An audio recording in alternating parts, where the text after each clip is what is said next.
150 kilometers southwest of Cairo, in the western desert of Egypt, lies a hot, dusty stretch of orange sand and dry rock formations, known as Wadi al-Haytan. The western desert takes up 2/3 of Egypt, covering nearly 700,000 square kilometers of the country in sand. Wadi al-Haytan is a remote desert valley that is made up of a series of escarpments with ancient sands that can be dated as far back as 48 million years ago.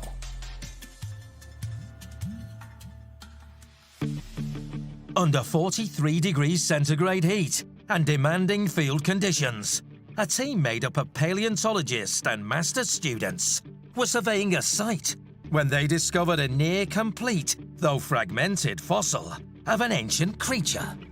They carefully uncovered a partial skull, a series of disassociated vertebrae, and some other strange bones lying next to one another.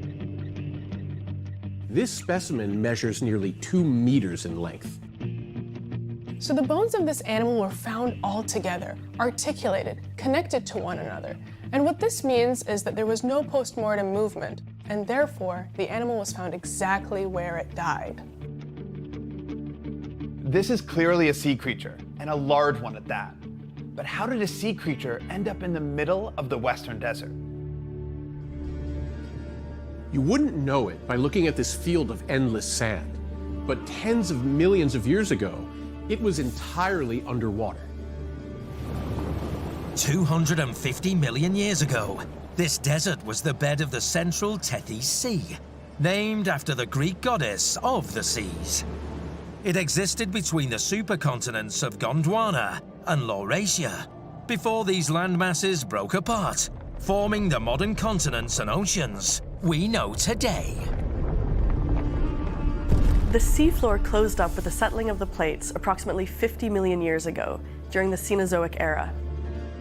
This left a shallow bay that eventually dried up. So even though it looks like a vast desert wasteland, this area is well known for having the richest collection of marine fossils in Egypt.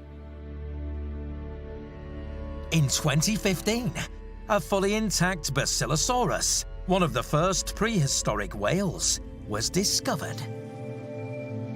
The Arabic name Wadi al-Haytan means Valley of the Whales. It's called that because of the hundreds of ancient whale skeletons that have been discovered right here. So perhaps, maybe this too is a whale.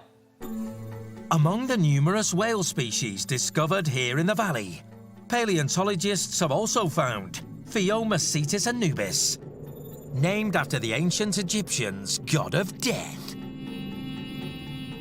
This is not your average whale by any stretch of the imagination.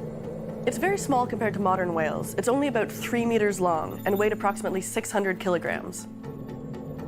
Especially when considering that the average right whale living today is 18 meters long, and the blue whale can be up to 33 meters long. This whale has an elongated head with a long snout, indicating that it would have had a hefty bite for any unsuspecting prey.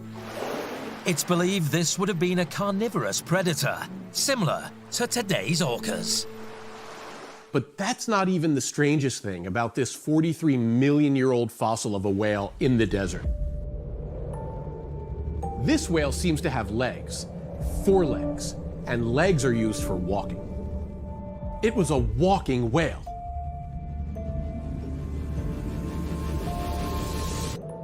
More surprisingly, this is not the first walking whale discovered.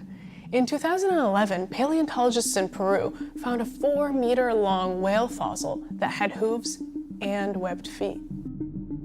Through evolution, whales went from small-hoofed mammals who occasionally swam to the ocean-dwelling animals like blue whales that we have today.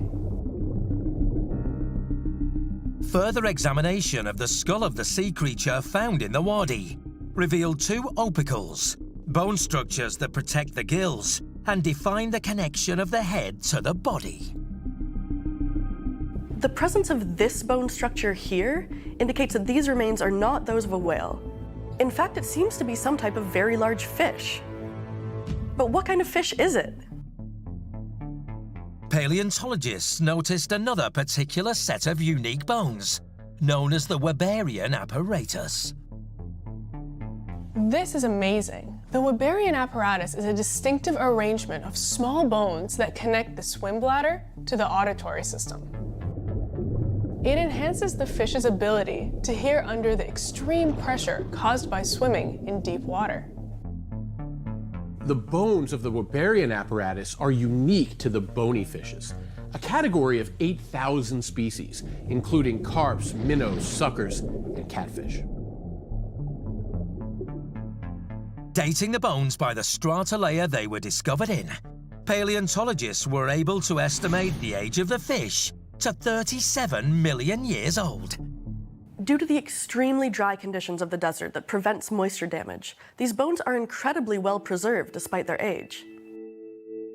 And they're very anatomically modern. In fact, it's remarkably similar to its living relative, the catfish. The name catfish refers to the long feelers around the mouth that give the fish the appearance of having whiskers. They're generally omnivorous scavengers and bottom feeders. Catfish are a diverse group of fish, and they're the most abundant freshwater fishes in the world, accounting for 22% of all fish found in freshwater. However, they were historically a saltwater species that adapted their tolerance to freshwater over many generations. It's likely a member of the Aridae catfish family, which lived primarily in the sea due to its high tolerance for saltwater. Paleontologists compared the reconstructed specimen discovered in the Wadi with other prehistoric fossilized catfish found in other regions of Africa and determined that this individual was, in fact, a new genus of catfish. This is the oldest and most complete catfish specimen found in this region to date, named Chormotus haitenensis. Chormotus from the Old Arabic word for catfish, and haitenensis meaning from the whale. This is also the first marine catfish to be found in the Valley of the Whales, meaning that even at 2 meters in length, it was still possibly prey to many of the mammalian predators in its midst.